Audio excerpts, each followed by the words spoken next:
This podcast is a production of the Salem Podcast Network. For more podcasts like this from courageous voices of conservative reason, visit salempodcastnetwork.com.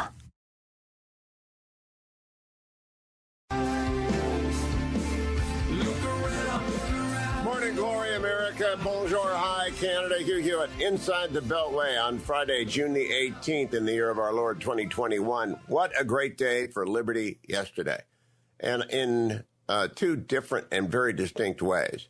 First, June 19th became a federal holiday. I'm wholly supportive of this. I think it's a great idea. Abraham Lincoln began the process of emancipating the enslaved in 1863. January 1 of 1863, Abraham Lincoln issues the Emancipation Proclamation. That process does not become complete until December 6 of 1865, when the 13th Amendment was ratified and slavery was eradicated as legal anywhere in the United States. The emancipation of the enslaved was first celebrated in Galveston, Texas on June the 19th in 1866, and that's been generally referred to since then as Juneteenth because it was a commemoration. It wasn't a holiday. Galveston, Texas gets credit for being the first. But that long process of emancipation of the enslaved and the healing of the original sin in the constitutional order, unavoidable, but also unavoidably shameful and wrong and deeply evil, recognized as such by the framers, articulated as such by Abraham Lincoln in his Cooper's Union speech. That process is a both point of pride and sorrow in the United States that it took so long that we ever had to do it in the first place, that slavery was ever recognized on this continent, as it has endured throughout the world and other places. At least it is in our Constitution founding document here because of the 13th Amendment. Unlawful, illegal, and obviously immoral. So we're going to celebrate that on June the 19th going forward, Juneteenth. But Juneteenth will be celebrated, of course, on a Friday, as it will be this year, today, as a matter of fact. Tomorrow, but I think there's a federal holiday today. I believe that feds are off today. Yeah, I know the holiday is tomorrow, but today is the Friday on which we're going to get the day off. That because I know some people in the military didn't have to go in because the president signed the legislation for Juneteenth, which is tomorrow, June 19th. Today is the 18th, but I believe that today is off. So for federal employees, I don't think anyone else has adopted the calendar. That was number one. Number two, huge win for religious liberty yesterday. And I'm going to spend a lot of time talking about this today. 9-0 ruling on behalf of the Archdiocese of Philadelphia and its able, though retired now leader, Archbishop Charles Chaput. And I want to just pause here and thank the Archbishop and his team, Fran Meyer, and everyone who in the diocese went the distance. They had to get through a bad district court ruling. They had to get through a unanimous Third Circuit appeals court that said, no, what the city of Philadelphia is doing, telling Catholics that they may not adopt unless they also allow same-sex couples to adopt on the same basis as man-woman couples. The Archbishop said, that's not our faith. We can't do that, and we're going to sue. Now, it cost them a lot of money, and they got a lot of help from the Becket Fund, from the Alliance Defending Freedom, from some great lawyers. But it mostly took the courage of the Archbishop and his team to see it through. And yesterday, a resounding 9-0 win. The city of Philadelphia cannot make Catholic charities arrange, facilitate the adoption of children in their care, their social services, their system to same-sex parents, married or unmarried. And that is a huge victory for religious liberty. Now, I'll come back and explain why it's also a victory within a victory. Because there are now 5 votes to overturn Smith, the worst decision, maybe the only bad, terrible decision by Antonin Scalia. And Smith needs to be overturned. And Amy Coney Barrett put out a execution warrant for the decision yesterday. But the Chief Justice ably maneuvered a 9-0 decision to send a message around the United States that religious liberty brings everyone together. Justices Sotomayor and Kagan and Breyer and Justices Gorsuch and Alito and Thomas and Justices Barrett and Kavanaugh and Roberts, all 9 of them believe in religious liberty and believe that the state may not enforce its elite values, that same-sex rights trump religious belief. That's the elite opinion value. They may not do that. 9-0. It's a resounding win. Now, I'll come back and discuss it after I finish the rundown, but my hat is off, and every bishop in America, indeed every clergyman and a person of faith, ought to be sending flowers and cards of thanks to Archbishop Chaput up in Philadelphia. He's in retirement now, but he continues to write his wonderful book, Things Worth Dying For, is out there. Go and get it. He has saved a lot of religious communities around the United States, a lot of litigation grief. It wasn't the repudiation of Smith by 9-0, which it should have been, but it's the first part of a two-step dance. That thing is a zombie decision now. It's dead. It will fall next year or the year thereafter. Justice Barrett just giving, along with Justice Kavanaugh and Breyer, notice to everyone out there to get prepared. Democrats floated a $6 trillion plan amid talks on a narrower infrastructure deal.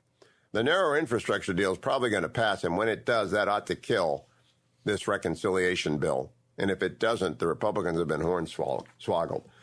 Joe Manchin came up with this very long, quote, compromise on voting rights. Not a compromise. It's unconstitutional in many of its features. Republicans cannot support it. Mitch McConnell said so. I'll play you that tape a little bit later. Simply unconstitutional in many of its provisions. Voting ought to be easy to do, and cheating ought to be impossible to get away with. And that ought to be done at the state level. Now, the federal government can control some things about federal voting, but they may not control redistricting at the states. They may not control the state's rules on voting. It is that simple. It's a clear-cut constitutional command, and either we're going to live with the Constitution or amend it. And Joe Manchin should know better about that. Yesterday, the House of Representatives, led by Mike Gallagher and other conservatives, moved to repeal the authorization to invade Iraq in 2002. It's still on the books. Good for them.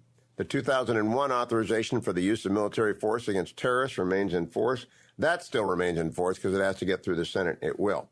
Wall Street Journal has a big story. It isn't just AMC. Retail traders increase pull on the stock market. They're here to stay. The Robin Hood crowd is here to stay, and this goes through it. GameStop have gained, and AMC have gained 1,000% and 2,700% in a single year, in the first half of 2021, actually. That may continue with other stocks. I invested this week in Lordstown Motors, symbol RIDE. I did so because it's a hometown company.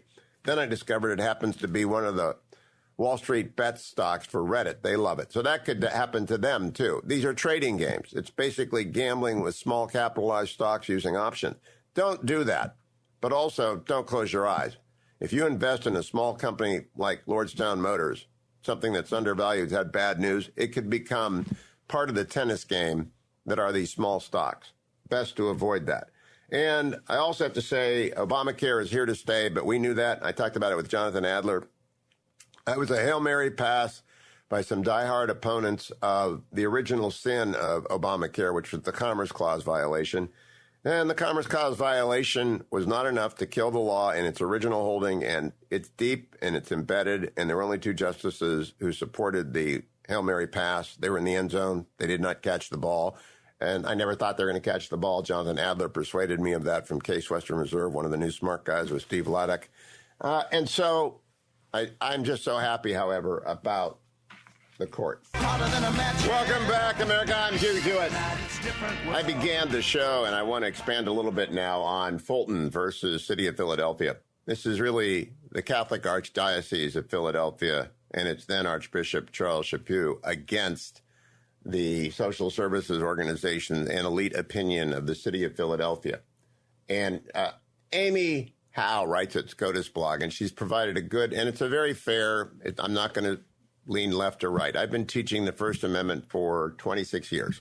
Congress shall make no law respecting the establishment of religion nor prohibiting the free exercise thereof. And it's not a complicated clause, but over the years, liberals have tried to make it complicated, and free exercise has been downgraded as a key element. The first freedom is the right to worship as you choose, and worship is not limited to within a church and prayers. It's living your life. And that has been whittled away, and most recently, the culture wars by the left against faith have made it increasingly difficult for people of faith to live alone and in their community and to live expressing their faith in many different ways. Jack Phillips in Colorado has been sued again by the ridiculous Colorado. He's got a 9-year legal battle. It's impossible to go up against the legions of lawyers on the left unless you have absolutely spines of steel and a resolve that you're doing God's work. Jack Phillips did, but so did Archbishop Chaput and a lot of Catholic dioceses, especially those that have been pressed by settlements, necessary settlements, good and decent settlements with victims of sexual abuse. They haven't got any money. They've been selling property. Schools have closed. They will reopen as we realize public education has fallen apart. I think Catholic education is going to have a renaissance. But the Archbishop took a stand when Catholic Social Services, an arm of the diocese, was told that by the city of Philadelphia that they could not make referrals to of parents who wanted to adopt to the city social services because they wouldn't place children with same-sex couples. And the Archdiocese sued, saying that is an infringement on our religious liberty. We do not believe that a child should be placed with a same-sex couple when they can go with a heterosexual couple married according to the norms of our tradition. Now, I happen to know gay men who raise wonderful adopted children. One of them is my personal lawyer, and I know his two sons and their two sons. And I know that there are different views on this, but I know that the Catholic view is that ought not to happen, and their agencies cannot put it forward. And that is the part of the Constitution upheld 9-0 yesterday. The city of Philadelphia went out of its way not to make an accommodation for an obviously heartfelt, long-believed, and in canon law part of the oldest Christian denomination in the world. For 2,000 years, Catholics have believed that marriage is between one man and one woman, have not believed in divorce, have not believed in same-sex marriage, believe very much that children should be raised by one mother and one father, and they have acted for 2,000 years in defense of that principle. And the city of Philadelphia's LGBT community pressed the city's social services to impose upon Catholics a new order, and that violated their free exercise clause. Now, the city of Philadelphia hoped that Justice Scalia's wrong decision, called Employment Division versus Smith from 1990, which holds that any law of general applicability is not an infringement on free exercise. That's a bad decision, by the way. It overthrew previous decisions, which I'm not going to bore you with, but take hours to go through. Justice Alito's opinion is out there for you. And they said, oh, this is a Smith decision. This is a law of general applicability. No adoption agency gets to adopt Philadelphia kids unless they allow everyone to adopt. And Chief Justice Roberts took a narrow view and said, no, that's religious discrimination. I'm using layman language here. You actually wrote that to screw the Catholic Archdiocese and make them take same-sex couples as adopting parents. And he got 9 votes for the position that whatever it is that Philadelphia did, it was unconstitutional. The key is Justice Barrett wrote a concurrence, and I'm going to agree with the Chief Justice on this one. Boy, that Smith decision, it's really stinky. And when the time comes, we have to answer a whole bunch of very difficult questions. So it's an execution warrant on Smith. And Justice Kavanaugh joined her, and Justice Breyer joined her. There's Thomas Gorsuch and Alito as well. Smith is going to be done. I think Roberts will join with its undoing. But for the time being, 9 justices saying religious liberty, the free exercise of religion, is in the Constitution, and it's staying. Stay tuned, America. Now, you probably thinking, I'm up this creek. I never been north. Oops, I got it. Okay. Welcome back, America. It's Hugh Hewitt. Didn't know that the soundtrack to In the Heights would get me an FCC fine, but we caught it. Good morning, Sonny Bunch. You didn't warn me about that. That's another failure to warn on my official movie critic. Well, I have to say I was a little bit surprised to, you're playing the dump-outable Lin-Manuel Miranda's In the Heights soundtrack. Well, obviously we hadn't listened to it. Preview music. That was intense. What's going on? Well, I don't know. Dwayne is running the board, and so anything can happen on a day like today. But tell me, Sonny, have you seen it? I haven't seen it yet. I have seen In the Heights. So, I have to give a disclaimer whenever I talk about a musical. And that disclaimer is I don't understand musicals. It's not that I don't like musicals, though I don't. It's that I just don't get the form. I don't get the format. I don't get the people singing in lieu of having dialogue. I don't like watching dancing. The whole thing just does not work for me. So I have seen In the Heights, and I didn't really care for it. It doesn't work for me. But that is a personal failing more than anything. So musicals are for you as horror films are for me. Kind of, yeah, kind of. But at least with a horror film, you understand like what a scare is, and you understand tension and that sort of thing. With me, it's like I literally have trouble following the dialogue as it's sung because I can't really parse lyrics as dialogue. I have a mental block. I gather you don't like synchronized swimming in the Olympics either. Not a sport. Come on. No. Okay. See, that's your problem. You just don't like synchronized anything. Yeah. I mean, look, here's the thing. In the Heights, I will say for people who like musicals, it seems to be a successful musical. It's 95% fresh on Rotten Tomatoes and has a 96% fresh audience score. People seem to really like this. People who choose to go see this movie seem to really like it. So if you're into musicals, you will probably enjoy this anti-gentrification tale set in the neighborhood of Washington Heights, New York City, directed by John Chu, who did Crazy Rich Asians, and starring a bunch of no names. I mean, it doesn't have a ton of stars in it. Jimmy Smith has a supporting role, and he's probably the biggest star in the movie. But if you, again, it does nothing for me. I don't get it. Well, I got to tell you, it's not both of my boys want to take me to a movie on Father's Day tomorrow afternoon or evening. And I said, well, I don't know what there is because we are a movie family. And I said, In the Heights is not a Father's Day movie. That's a Mother's Day movie. And it's too late for Mother's Day. So is there any Father's Day movie out there? Does anyone blow up any buildings? Are there any superheroes? Is there anything going on the big screen that's a Father's Day movie? Well, I guess you could consider The Hitman's Wife's Bodyguard a Father's Day movie of sorts. Run that past me again. It's an R-rated action comedy. So it's The Hitman's Wife's Bodyguard. It's a sequel to The Hitman's Bodyguard, which it's a very high concept title. You can understand the movie from the title itself. Yeah, you can. Ryan Reynolds plays a bodyguard, a AAA rated bodyguard who has to be the bodyguard for a hitman played by Samuel L. Jackson. And they are very much in the normal modes of Ryan Reynolds and Samuel L. Jackson. This is a high concept star driven property. So you kind of know what you're getting into. It's a junk food movie, comfort food movie right here. It is really old school, by old school I mean 1990s, Hollywood, high concept, star-driven vehicle. So the sequel to this movie, I believe the original came out in 2018 or 2017. This is the sequel, The Hitman's Wife's Bodyguard. So now it's not the hitman that the bodyguard is protecting, it's the wife. Although that's kind of a misnomer. Salma Hayek plays the wife in this.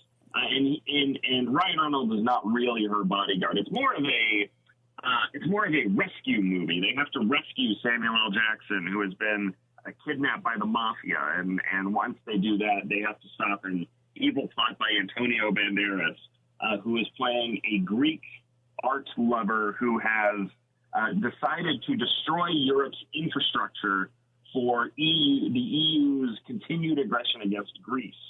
Well, that's a high concept. Now, I have two quick questions for you. You cannot consult Wikipedia or the internets.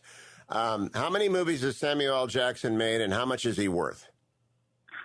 I would guess Samuel L. Jackson has more than 100 screen credits at this point. It's probably like 150 screen credits by now. What is he worth? I have no idea. He also does the bank card, right? He does what's in your wallet, and the guy is never not working.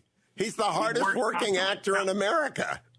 Samuel L. Jackson is the closest thing America has to one of the old school British actors who would just do anything, who would just be in any movie as long as you pay him, as long as you meet his quote, he'll be in anything for any amount of time. He was also recently in Spiral, the Book of Saw, which is a horror movie, so I know you didn't see it or have any interest in it. But he was in that as well for, again, about, 3 scenes. One actor would think Nick Fury was a career, but not say it's a footnote for Samuel L. Jackson. Yeah, he's been in everything. Has he won an Oscar? No, Samuel L. Jackson has never won an Oscar. No, he may have been nominated for Pulp Fiction. Maybe I can't remember. Rules of Engagement. Maybe that was a great performance. I think it was Samuel L. Jackson in Rules of Engagement. But tell me more. Rules of Engagement, yeah, I think that might be a nominee. I can't remember. But that was a great movie. James Webb wrote the screenplay for that. What did you think of the hitman's spouse's bodyguard? Yeah, I literally got, so he was nominated for Pulp Fiction. I got tripped up trying to remember the title of it as well. It was funny. I was trying to tell my wife what I was going to see. I'm going to see The Hitman's Bodyguard's Wife. No, wait, that doesn't make sense because it's not Ryan Reynolds' wife. It's Samuel L. Jackson's wife. It's The Hitman's Wife. So anyway, Salma Hayek plays the wife in this. Salma Hayek is delightful. Ryan Reynolds is his typical kind of smarmy, charming self. Samuel L. Jackson is playing very much Samuel L. Jackson. Again, it's a high concept, relatively big budget considering this is an a relatively hard R-rated comedy.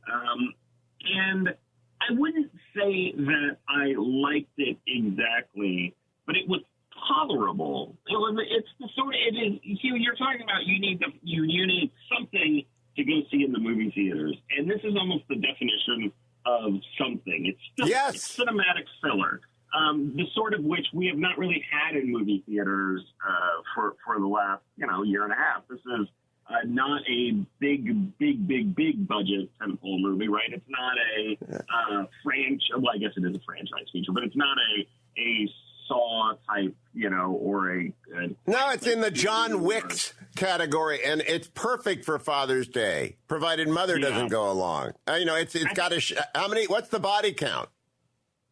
Huge. It's enormous. I would say there are probably at least 50 kills in this movie. Yeah, that's like nobody. Nobody counts nobody's got the highest body count I can remember. But John Wick usually wins that award every year. But that's a Father's Day movie. Improbable action with weapons that nobody owns, thank God, and in scenes that never occur anywhere in the world. And choreographed, stylized action moves, right?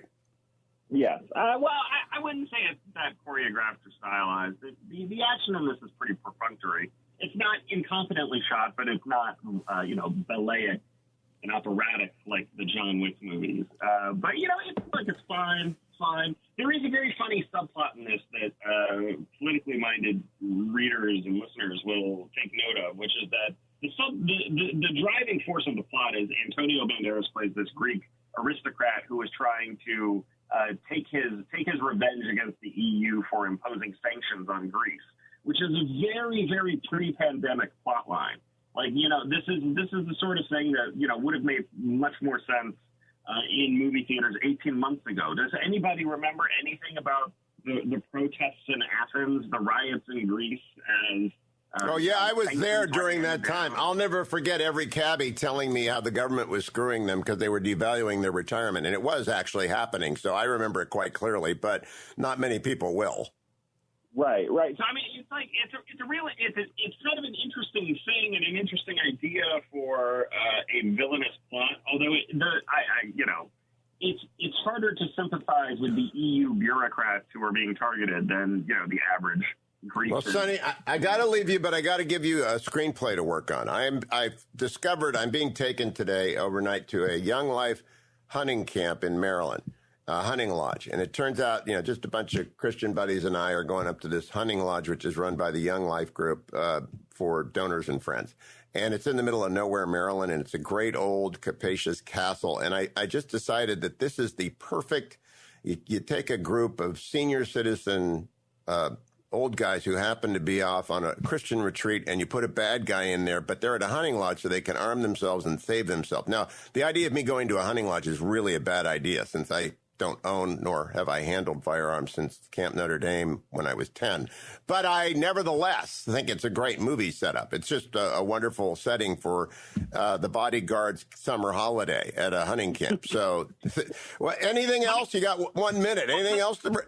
Let me tweak that idea slightly, Hugh. What if you had the most dangerous game, but a slightly older version, an elderly most dangerous game? There you go. They go to hunt. They bring all of these older folks there, and they go to hunt them. But one of them is like a retired special forces operative or something, unbeknownst. And by the way, you'd get everybody in Hollywood Arnold would want to be in that movie. Everyone over the age of 65 would want to be in that movie, right? It's like the Expendables. Yeah, the most dangerous game. You could do that. I could see it. I think that's a huge hit. You go pitch that, Sonny. I'm not going to be in it because it would require the operation of deadly weapons, and that might get the cast killed. But it's a great idea. Sonny Bunch, how is Across the Aisle doing? Across the movie aisle. Across the movie aisle is great. Look, this week we talked about In the Heights. Again, it's not really my sort of movie, but Alyssa Rosenberg of the Washington Post and Peter Suderman of Reason Magazine, they loved it a lot. You know, you can listen to that podcast, find it on iTunes and Substack and wherever podcasts are found. Across the movie aisle on iTunes, Stitcher, and everywhere else. Just Google Across the Movie Aisle. Sonny Bunch on Twitter, @SonnyBunch. Thank you, my friend. Have a great weekend, a great Father's Day. Don't forget your relief factor. Now, as I said, Bud the contractor is flying here, and it's not to work on the house, thank God. We're just going to go up to this Young Life hunting camp. And Bud's behind this, so I could be gone. This might be the last time you hear me on the radio because Bud's in charge. But I'm nevertheless, he said it would take a day. Icarian, Kirkman, Resveratrol, and Omega. I should take 2 of these for this weekend. Down the hatch with my moderately warm coffee. That's a bit of a change. And ReliefFactor.com makes you one promise. Try it for 3 weeks and you'll know. That's what its promise is. Whether or not, for you, it works. It does for me and tens of thousands of other people, and they swear by it. I'm coming right back, America. Don't go anywhere. The Hugh Hewitt Show on Friday rolls on. Tarzana Joe, next.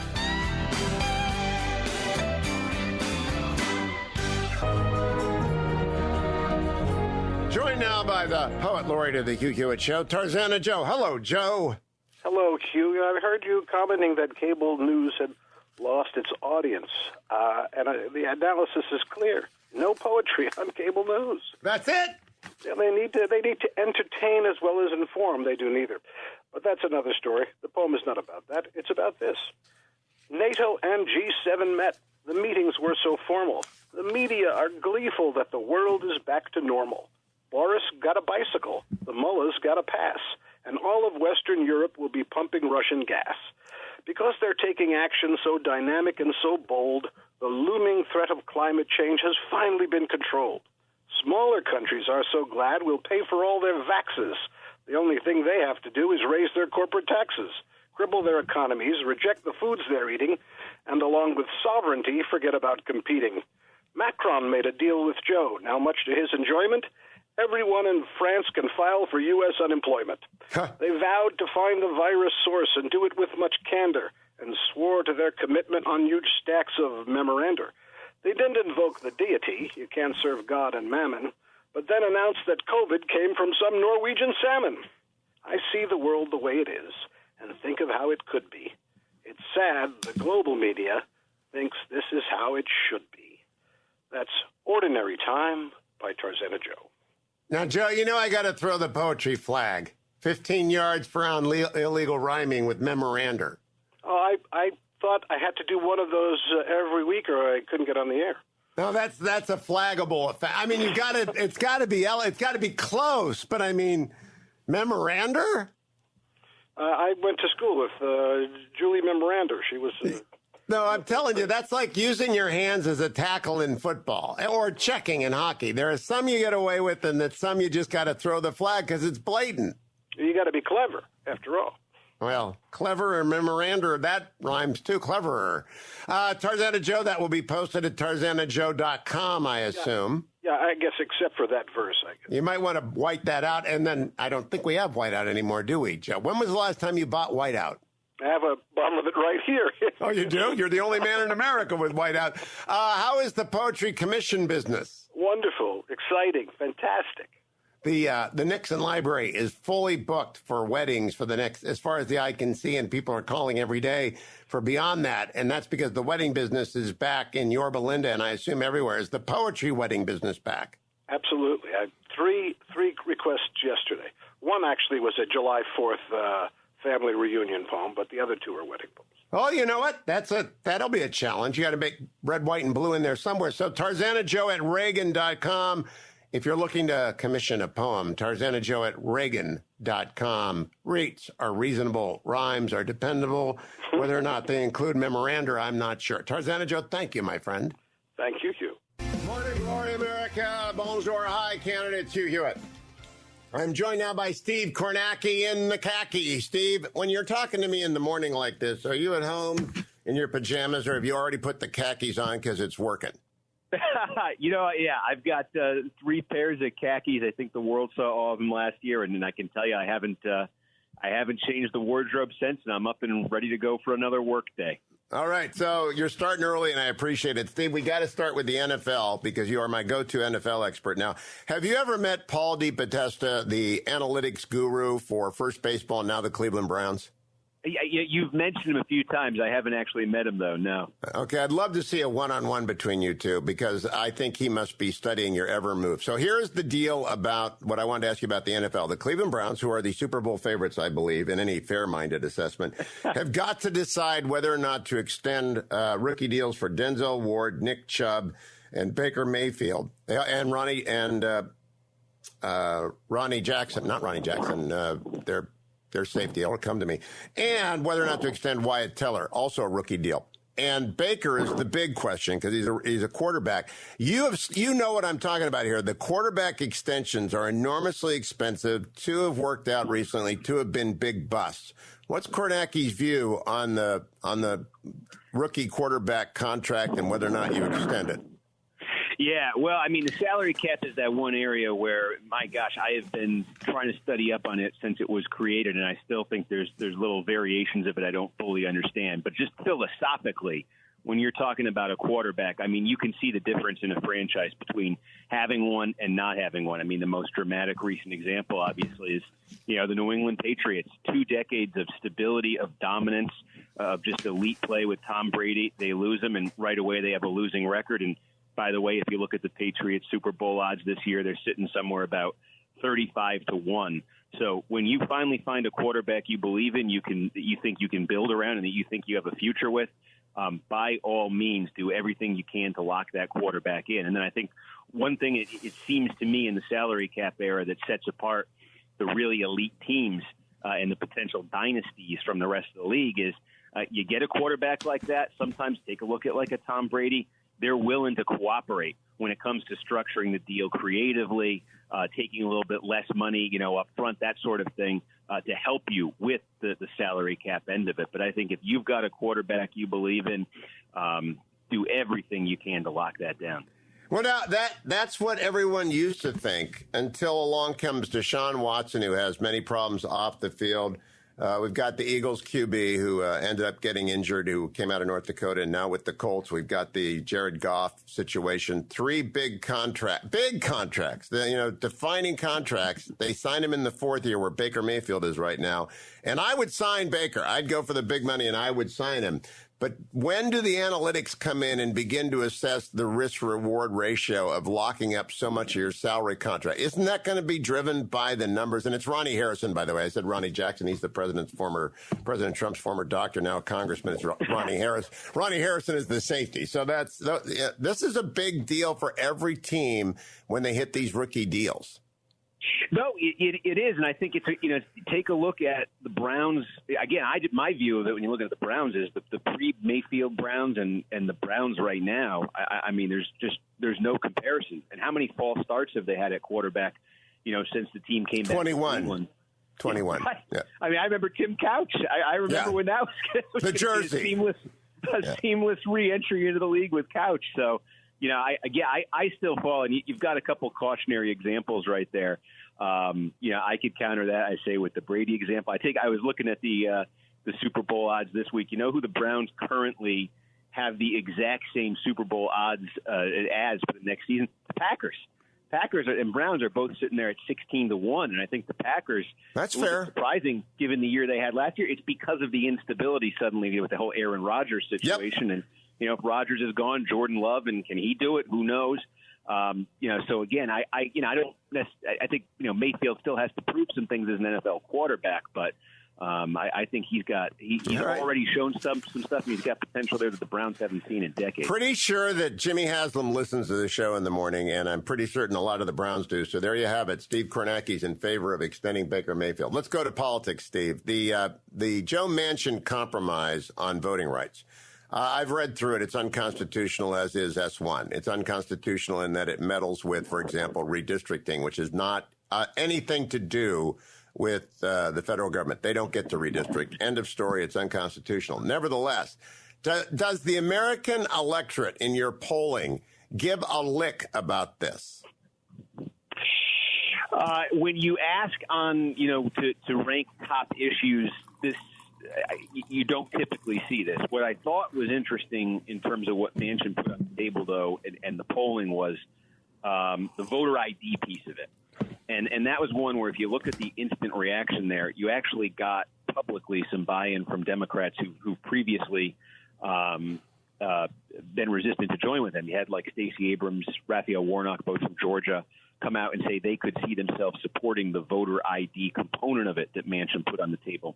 And the interesting thing on the polling there is I think the most recent polling you had nationally on that, which is a couple months old at this point, still shows broad support for the concept of having an ID, showing an ID to vote. I think the most recent polling had it at about 58-36. I've seen higher numbers in the not-so-distant past. So that's one of those areas that Democrats have not been going before, generally speaking, where Manchin is trying to push them now. And it was interesting to me to see where the public opinion is on that and to see that he actually got initially at least some cover publicly from Stacey Abrams, Raphael Warnock. Again, they come from Georgia, a state that does voter ID. So I thought that was an interesting piece of it, although, as you mentioned, does not seem like there's any across-the-aisle buy-in on this one.